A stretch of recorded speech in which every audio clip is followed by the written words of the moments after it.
Assalamualaikum warahmatullahi wabarakatuh. Perkenalkan kami dari kelompok 2B. Di sini kami akan menjelaskan terkait tutorial pengolahan NDVI maupun NDVI dan LST pada software Google Earth Engine. Namun sebelum itu, perkenankan kami untuk memperkenalkan diri kami terlebih dahulu.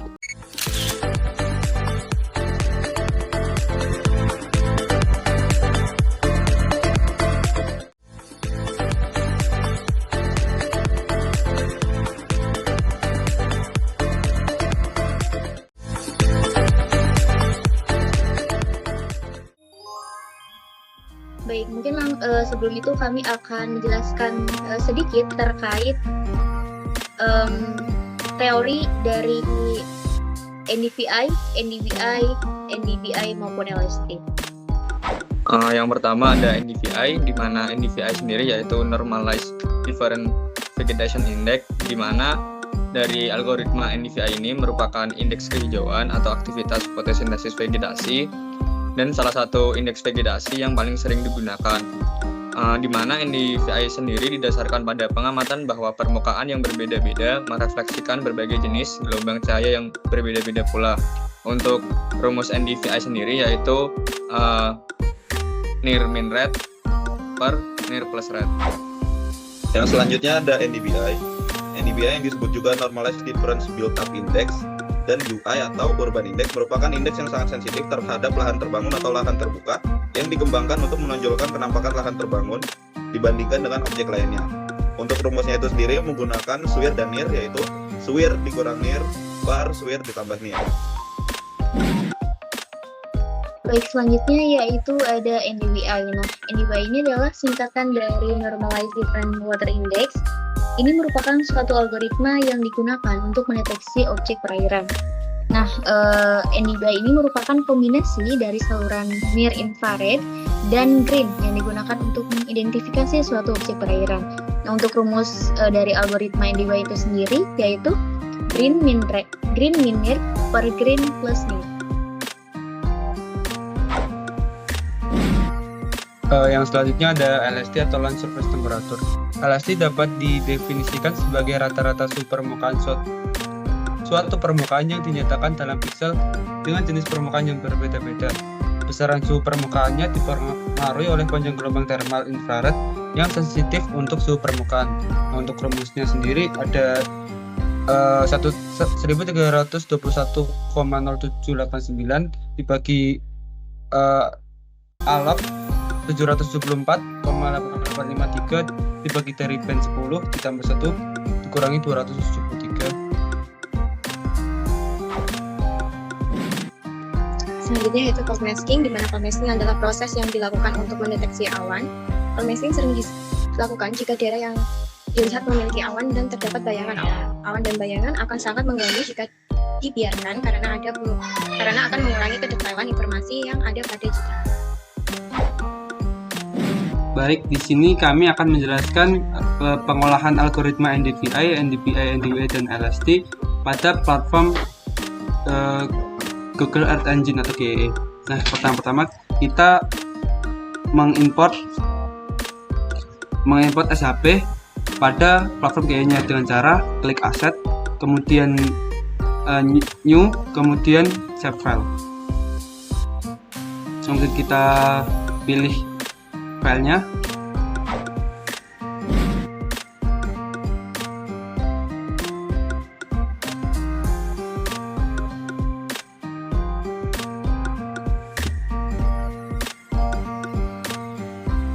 Dan open. Nah, kemudian kita namai file importan kita. Misal kemudian kita upload. Bisa dibuka pada bagian task.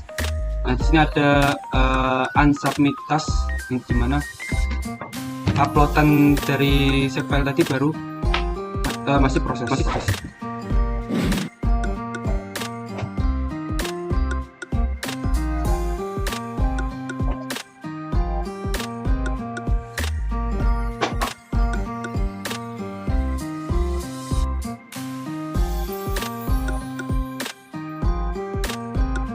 Kita tunggu.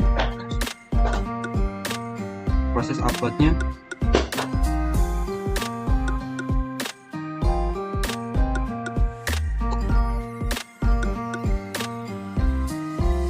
Nah, sudah selesai. Kemudian kita klik view asset, kemudian kita import SHP yang sudah kita upload. Di sini terdapat hasil importan dari SHP yang kita upload dengan variabel yang kita namai table. Kemudian setelah kita menginput SHP, kita masukkan kemudian kita menginput citra Lancet 8. Nah, di sini kita pakai citra Lancet 8 TR1 level 2 kelas 2. Kenapa pakai citra TR1 level 2 kelas 2? Karena citra TR1 level 2 kelas 2 sudah terkoreksi secara biometrik dan atmosferik dan radiometrik, sehingga kita tidak perlu mengkoreksi kembali secara manual. Selanjutnya kita menginput menambahkan codingan untuk memfilter daerah batasan citra dengan script filter font, dan juga kita memfilter tanggal akuisisi pada citra yang kita gunakan dengan script filter date.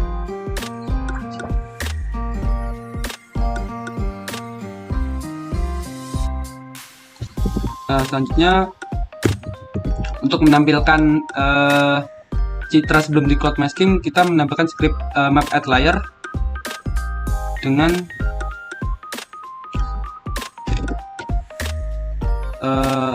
parameter seperti ini, kemudian di run.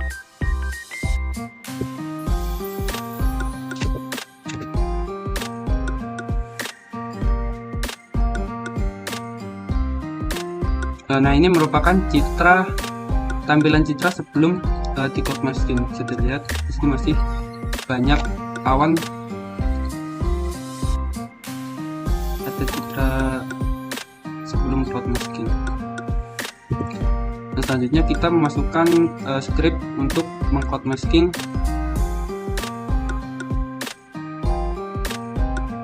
sehingga nantinya awan tersebut dapat ditambal dengan citra yang sama tetapi dengan temporal waktu yang berbeda. Nah, untuk script yang kita pakai di cloud masking kita menggunakan median, karena jika kita menggunakan burst nanti citranya akan terpotong, pada bagian bawahnya akan terpotong.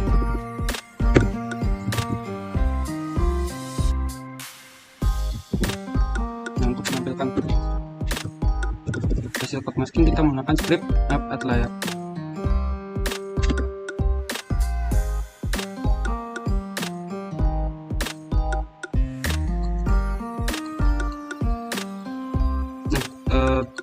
Di sini terlihat bahwa citra hasil cloud masking sudah tidak ada awan sama sekali, tetapi ada daerah yang memang dalam temporal yang kami gunakan ini masih ada awannya, sehingga citra tersebut nantinya akan kosong seperti ini, akan bolong seperti ini. Nah, selanjutnya setelah kita melakukan cloud masking, kita melakukan scaling factor.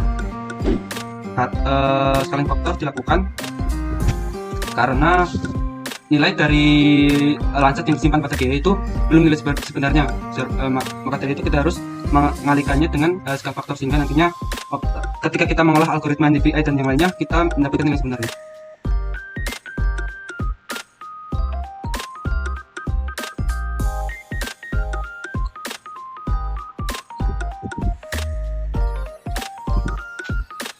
Nah, selanjutnya kita mengklik citra Lancet 8 tersebut ke daerah SHP kita dengan menggunakan script klik, dan kita mendefinisikan citra Lancet 8 tersebut yang sudah diklik dengan variabel komposit. Lalu kita akan menampilkan hasil dari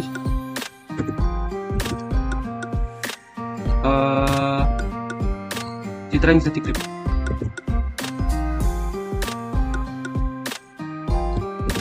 Dengan menggunakan komposit warna nyata, yaitu band 4, 3, dan 2.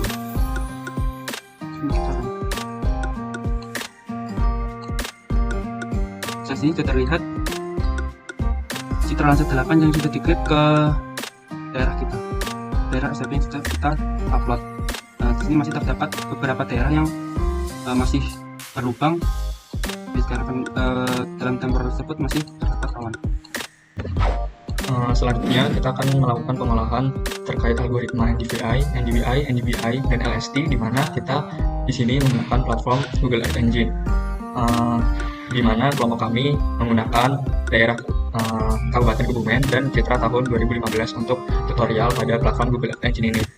Selanjutnya, sebelum kita melakukan pengolahan, kita harus mendefinisikan band dulu, karena di sini saya sudah menginput codingannya. Kita di sini menginput codingan berupa definisi band. Nah, untuk pendefinisian band ini digunakan untuk mempermudah pengolahan pada algoritma.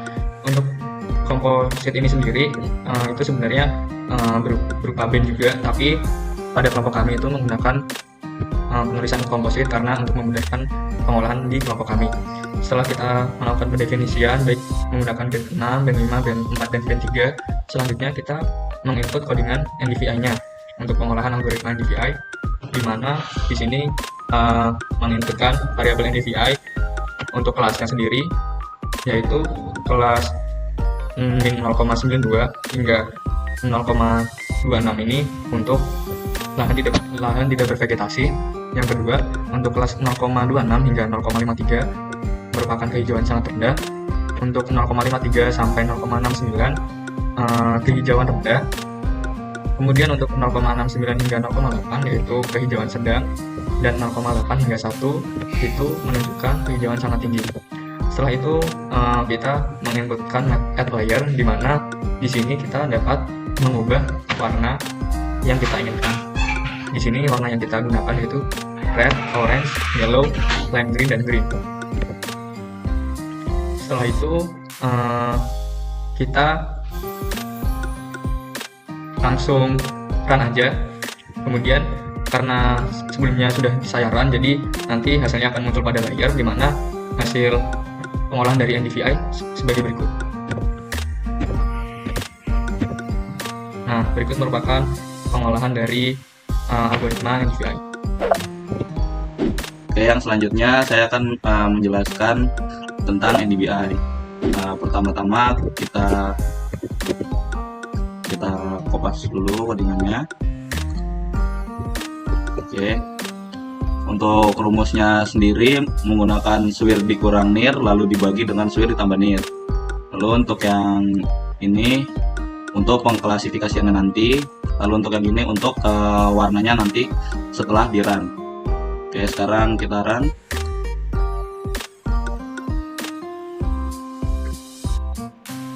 Lalu nyalakan untuk klasifikasi NDVI-nya saja, yang lain dimatikan. Oke, berikut adalah hasil klasifikasi NDVI. Oke, selanjutnya saya akan menjelaskan terkait algoritma dari NDVI. Sebelumnya kita copy dulu script yang telah dibuat untuk algoritma NDVI. Copy saja. Lalu kita paste di sini. Oke, udah ada. Terus untuk pengklasifikasian atau pengkelasan dari NDVI itu sendiri ada 3, yaitu yang pertama untuk daerah yang non-badan air, kita klasifikasikan dari minimal minnya -1 sampai -0,66. Lalu untuk daerah yang kebasahannya itu sedang, dimulai dari -0,66 sampai dengan -0,33. Lalu yang terakhir yaitu untuk kebasahan yang tinggi, untuk minimal intervalnya yaitu -0,33 dan maksimalnya yaitu 1. Oke, mungkin langsung aja kita run. Ya. Kemudian sama halnya tadi seperti NDVI sih sebenarnya, kita matiin dulu layer-layer yang lain selain NDVI biar terlihat hasil dari pengklasifikasian badan air. Mungkin seperti ini penampakan dari pengklasifikasian NDVI pada akan pastinya. Dimana kita untuk LST ini kita harus menggunakan citra yang baru kita masukkan terlebih dahulu scriptnya.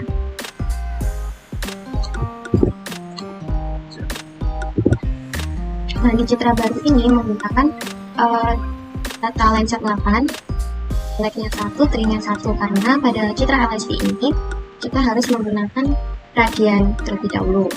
Jadi kita harus memasukkan citra yang baru. Dimana di sini juga kita harus melakukan code masking seperti sebelumnya dan putar tone-nya seperti sebelumnya. Selanjutnya yaitu kita masukkan script LSD-nya dimana mendefinisikan varian parameter yang dimiliki LSD. Nah, kelas 1 untuk parameter LSD ini sama, di sini adalah fden dan m-nya adalah multiband. Nah, selanjutnya print agar nanti bisa muncul di konsolnya. Kita print. Sini sudah kita nilainya sekian pada konsolnya. Ini untuk LSD-nya. Nah, untuk itu selanjutnya kita menghitung LSD-nya dengan suhu Celsius. Di sini kita menggunakan suhu Celsius, di mana ini merupakan untuk LSD. Terus kita untuk tirnya di sini kita memasukkan band 10. Terus selanjutnya memasukkan parameternya, parameter ini dengan nilai minimumnya 18 dan maksimumnya 30. Terus selanjutnya kita mendapatkan seperti ini. Kita add layer, map add layer ini untuk menampilkan layer sekitaran.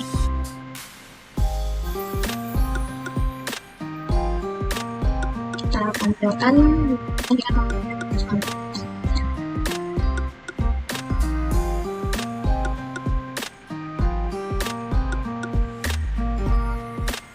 hasilnya akan seperti ini.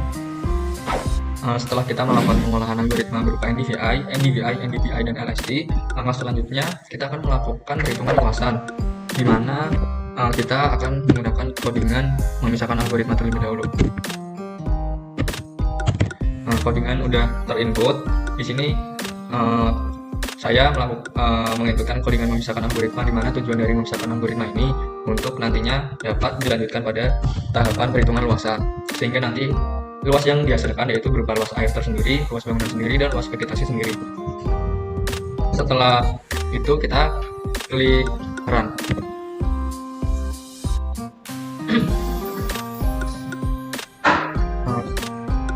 Nah, dapat terlihat sudah muncul di konsol. Selanjutnya setelah kita memisahkan algoritma, kita memulai untuk perhitungan luasan vegetasi.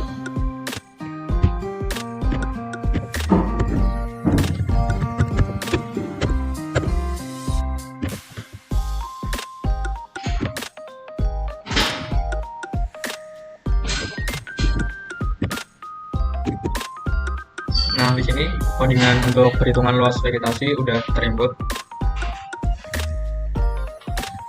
Setelah kita memasukkan algoritma, memisahkan algoritma, kita lanjut memasukkan codingan, yaitu membagi kelas vegetasi terlebih dahulu sebelum kita nantinya lanjut ke menghitung luas vegetasi. Karena di sini di codingan memisahkan algoritma udah ada, jadi untuk dalam kelas vegetasi di sini yang baris pertama kita hapus saja. Nah, untuk codingan kelas vegetasi sudah terinput.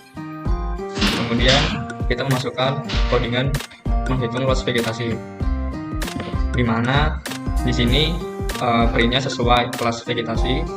Ada luasan vegetasi hektar. Ya, hektar di sini berarti menunjukkan bahwa nanti luasannya berupa luasan hektar. Nah, setelah terinput, kita langsung run aja.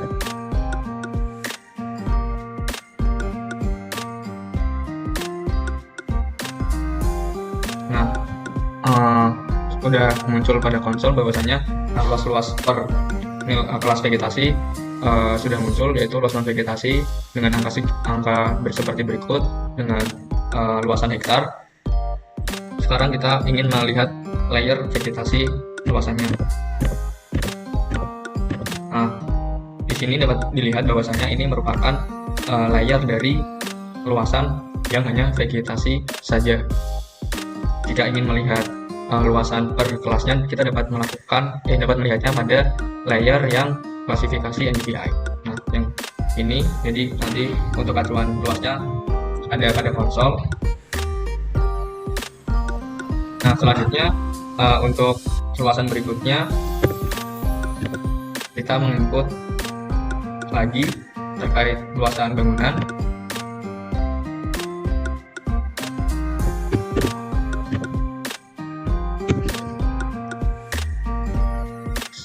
Untuk codingan ini yang luas bangunan sebenarnya sama saja dengan yang perhitungan luas vegetasi, karena tadi saat penulisan algoritma di atas sudah tertuliskan. Jadi untuk baris pertama pada membagi kelas bangunan ini kita habis juga. Nah, ini untuk kelas-kelas untuk bangunannya. Untuk codingan menghitung luas bangunan juga sebenarnya sama dengan codingan menghitung luas vegetasi berupa luasan hektar juga. Kemudian setelah terinput kita lakukan run.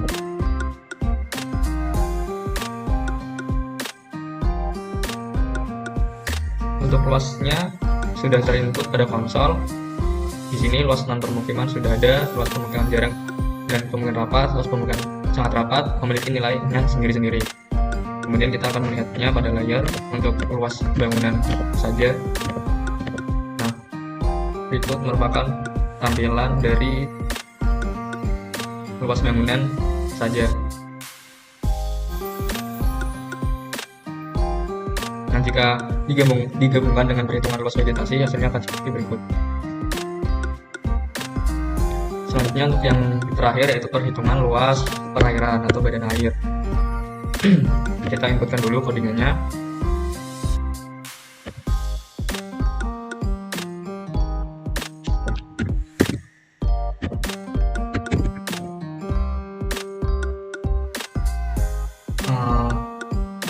Untuk codingan perhitungan luas air sama seperti codingan sebelum-sebelumnya. Untuk baris pertama kita hilangkan karena sebelumnya sudah dituliskan pada penulisan algoritma. Terus berikut untuk kelas-kelasnya. Kemudian kita lanjutkan pada codingan menghitung luas perairan atau badan air, di mana nantinya kita akan melakukan codingan print untuk kelas-kelasnya tersebut, di mana dari kelas perairan itu ada dengan badan air, kemudian kebasahan sedang, dan kebasahan tinggi. Pada perhitungan luas perairan ini kita juga menggunakan satuan hektar. Setelah terinput, kita lakukan run.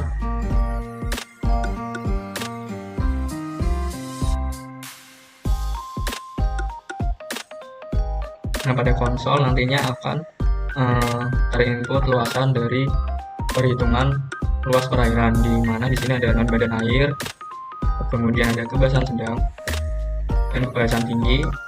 Nah, mereka memiliki nilainya masing-masing dan memiliki luas hektar. Nah, sekarang kita akan melihat layar yang hanya perairan saja di tahun 2015. Nah, dapat dilihat bahwasanya di sini perairan saja cuman sedikit. Ada di daerah sini dan ada di daerah sini. Kemudian ketika kita ingin melihat layer yang memiliki luas vegetasi dan bangunan serta air, tampak seperti berikut.